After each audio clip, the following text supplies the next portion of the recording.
Azealia Banks, thanks to you, Blighty Scum, and you're watching Second Guest TV. Be that. No, I've been a freak since 91. Used to get my ass squeezed on the line at lunch. So misbehaved in the 7th grade. Now dudes jerk off to my MySpace page. Put a few. Well, I don't know. I feel like when you have a voice, you just kind of know to sing. Like, it just comes out of you. Like, you're just kind of like born, like, the same way a bird, like, knows how to fly. Like, if you're a singer, you just know how to sing. And, like, ever since I was little, I was just, like, I just always had this voice. And I could sing and stuff like that. And then around the time I was 10, I got this flyer for this, like, youth theater company downtown in Manhattan called Tada. And I remember I almost didn't go. Like, I was just like, oh, my God, I'm so nervous. Because I was used to just singing in my bedroom and, like, singing with my sisters. Maybe I sang, like, you know, during the Christmas, like, show that we did at school or, like, whatever, like, during graduation or something like that. You know what I mean? Like, you know how you have little kindergarten graduation, like, 5th grade graduation or whatever. Maybe I would sing during that. But by the time I got down there, it was just, like, this whole other realm. And it wasn't even, like, a whole other realm, but, like, not even funny. I've never been around that many different kinds of people before, you know what I mean? So a step out of my box of just like my neighborhood and my school downtown, and then I'm like, you know, around all these like different like, you know, cultures or these like people, like all these different like races of kids and shit like that. Fast forward, like, you know, I get all this like training. I have all this like acting training and like, you know, vocal training and band training, you know, like ballet and tap and all that like Broadway shit. Then I get to LaGuardia, right? And it's like a whole nother realm of competition, you know what I mean? Because then I got used to being the best at then it was like, shit, now I got to get used to being the best in this building of 2,500 kids.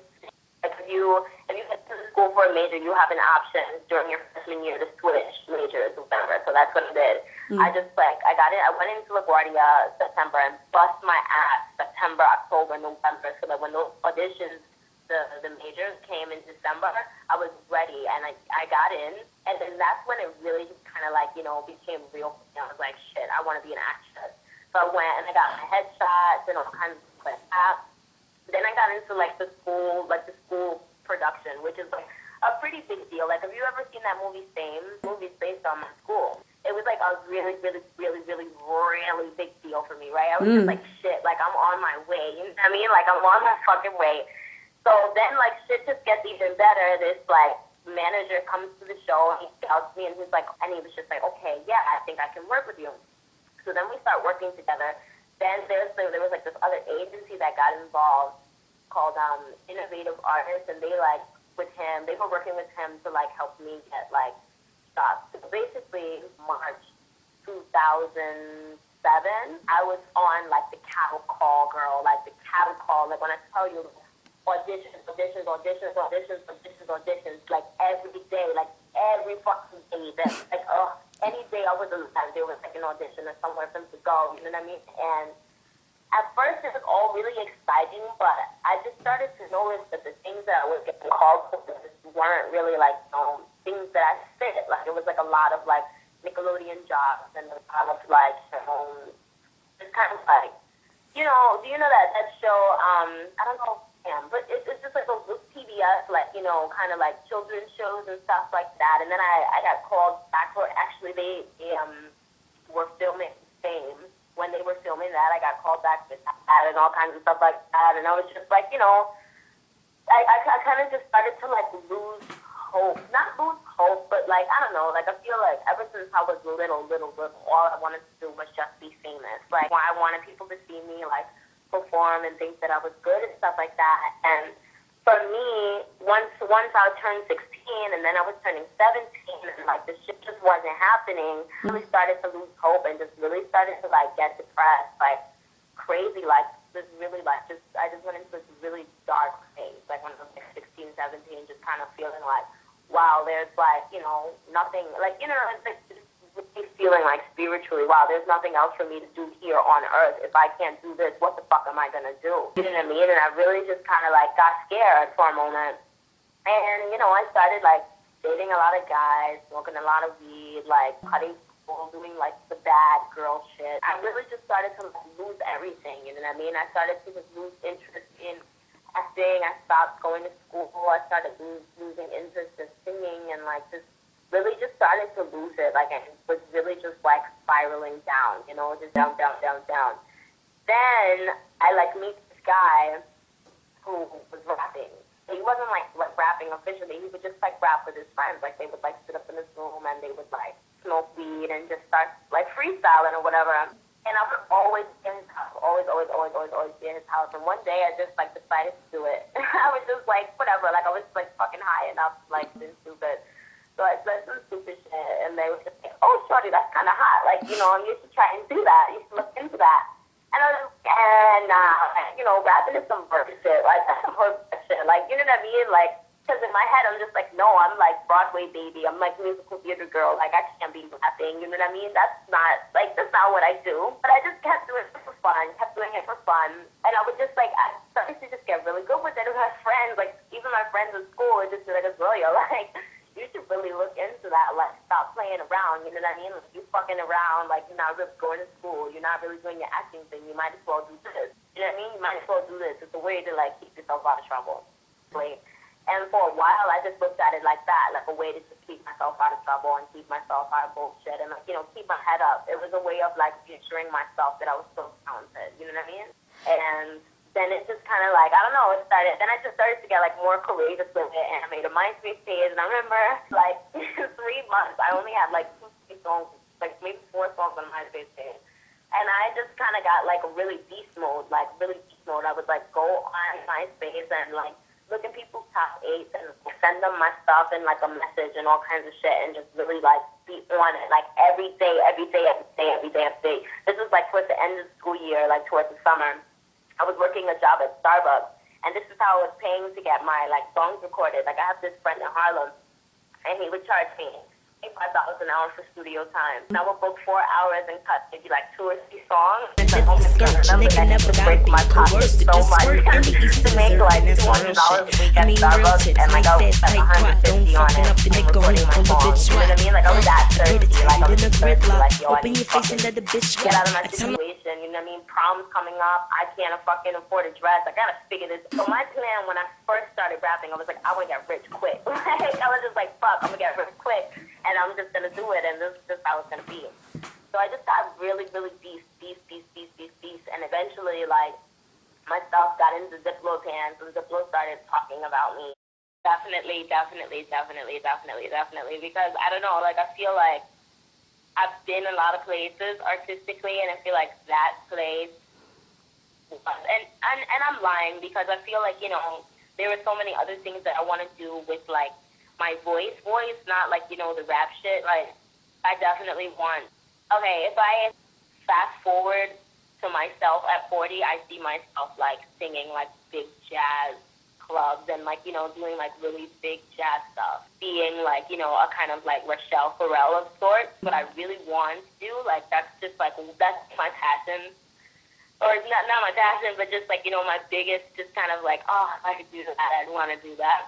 I feel like, you know, life always ends up where it ends up, and I just hope that whatever happens, I am happy. You know what I mean? I'm happy with what I'm doing. Because I change my mind every day. Like, every day I'm like, oh, like, I want to make music, and then I want to move into, like, the music industry, and then I want to be, like, this big A&R, and then I'm just like, no, I want to be the fucking new Beyonce, and then I'm like, no, like, you know, fucking, I want to be the new, I don't know, like, big actress, you know what I mean? Like, I change my mind all the time, so I feel like my best bet is just to, like, not follow my impulses, but just, like, if I've decided to do something, just stick with it until it's done, and then move on to the next thing.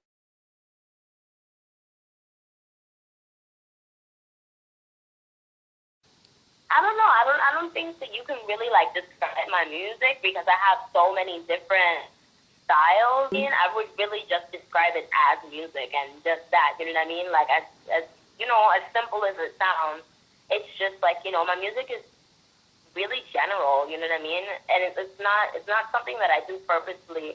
Once again, like I told you, I make music to just kind of, like, deal with, like, you know, deal with issues and to stay out of trouble and to stay, you know, alive and well and stuff like that. I don't know, I feel like, just like I said, as an artist, when you feel like you're, like, an artist and you feel like there's nothing else here for you to do but make art, kind of like have this like kind of like sense of impending when you're not making art. You know what I mean? You kind of just feel like you almost feel like you're gonna die when you're not making art. You know what I mean? It's not even like, you know,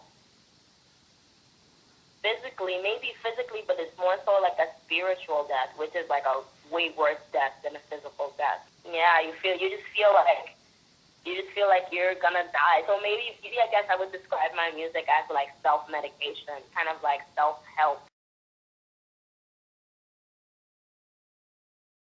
I get the Nicki Minaj comparison a lot, but I like that comparison. I think like Nicki Minaj is the shit. Nicki Minaj is the fucking shit, and I also think it's great that she also came from LaGuardia, also came from the drama department, also came from New York City. You know what I mean? So I'm like number one Nicki Minaj fan. Not number one Nicki Minaj fan, but I love her. I really do.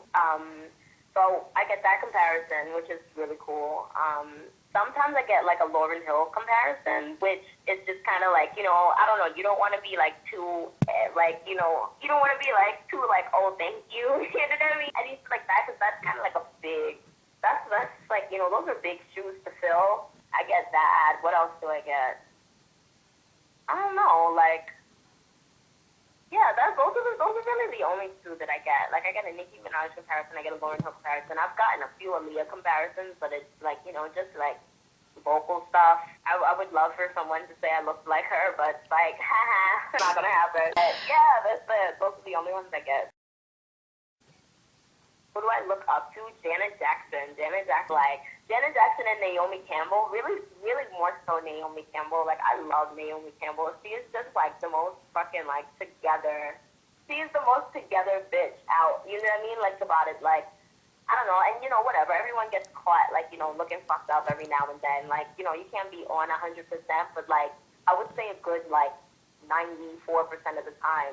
Like Naomi Campbell's on. You know what I mean? Like, her weave is in place, her makeup is in place, her contacts are popping, her dress is nice, like, she's on, you know what I mean? Like, and I feel like it's amazing that she's, like, so dedicated to what she does, you know what I mean? Especially, once again, in a world where it's, like, you know, like, in the fashion world, like, it's not really, like, you know, not to say the best place for African-American women, but it's, like, a really hard place for African-American women, you know what I mean? And it's just, like, really beautiful to see that she's had such a long, like, illustrious career, you know what I mean?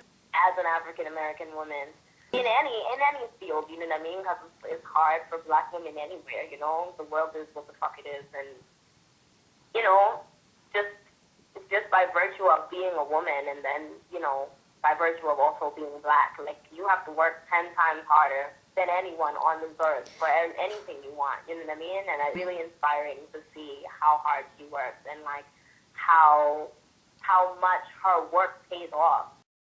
The pink be sweeter than the last of we can take up, and you know we gotta eat before he gets the feeder. You follow, I'm the leader. You Tamara, I'm the Tia, cause you stuck on dum dum. Better make me. The Major Lazer thing happened when I was in London. It Kicks Like a Mule, and so he was working on a remix of the Can't Stop track from the Major Lazer EP. And he was just like, can you throw 16 bars on it? And I just kind of threw like 16 bars together and put it on there. I didn't really think it was going to come out. You know what I mean? Because like, whatever, oh my God, it's so funny. When I listened to my rap from 17, I was just so like trying to like you ever heard that saying like you wilding for respect? Like, you know what I mean? You're just wilding for respect. Oh my God, when I was 17, I was just wilding for respect. But yeah, they put it out, and then, I mean, yeah, people fucked with it and people listened to it.